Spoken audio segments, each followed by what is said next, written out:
29ல எனக்கு ரொம்ப மறக்க முடியாதுன்னு இல்லை, ரொம்ப ஞாபகம் இருக்கிற மொமெண்ட். ஏன்னா எனக்கு இவ்வளோ பாசிட்டிவ் அதெல்லாம் சொன்னால எனக்கு ஃபர்ஸ்ட் டைம் சூசைடல் தாட் வந்த இயர் அது, ஏஜ்.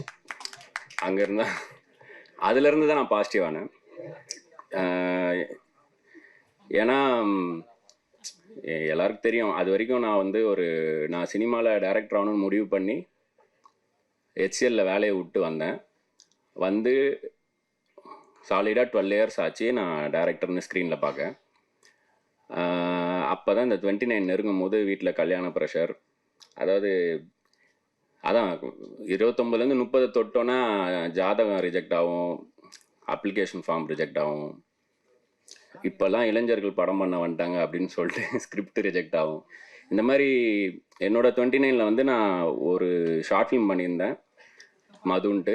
அந்த ஷார்ட் ஃபிலிமை காமிச்சிட்டு நான் வேற ஒரு ஸ்கிரிப்ட் நரேட் பண்ண போவேன். அது ஒரு 45 ப்ரொடியூசருக்கு நரேட் பண்ணேன். எல்லாரும் அழுவாங்க, கட்டி பிடிப்பாங்க.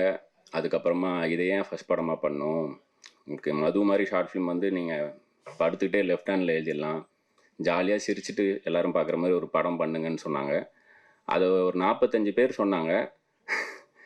46வது ஆளாக கார்த்திக் சுப்ராஜ் அவரும் சொன்னார் என்கிட்ட. ஏன்னா அந்த ஷார்ட் ஃபிலிம் அவங்க தான் தேட்டரில் ஸ்க்ரீன் பண்ணாங்க, ஒரு 6 ஷார்ட் ஃபிலிமோட. அப்போ இந்த க்ரௌடில் நான் இன்னைக்கு காலைல கூட பார்த்தேன், ஒரு ரிப்போர்ட்ரு, அவர் அன்றைக்கும் நான் பார்த்தேன். அவர் அந்த ஷார்ட் ஃபிலிம் எல்லாரும் பார்த்துட்டு வெளியே வந்தார். நாங்கள்லாம் டைரக்டர்ஸ் வரிசையாக நின்றுருந்தோம். இப்போ வரிசையாக பார்த்துட்டே போயிட்டு இதில் இந்த மதுன் ஷார்ட் ஃபிலிம் எடுத்தது யார் அப்படின்னு கேட்டார். நான் தான் அப்படின்னு சொன்னாங்க.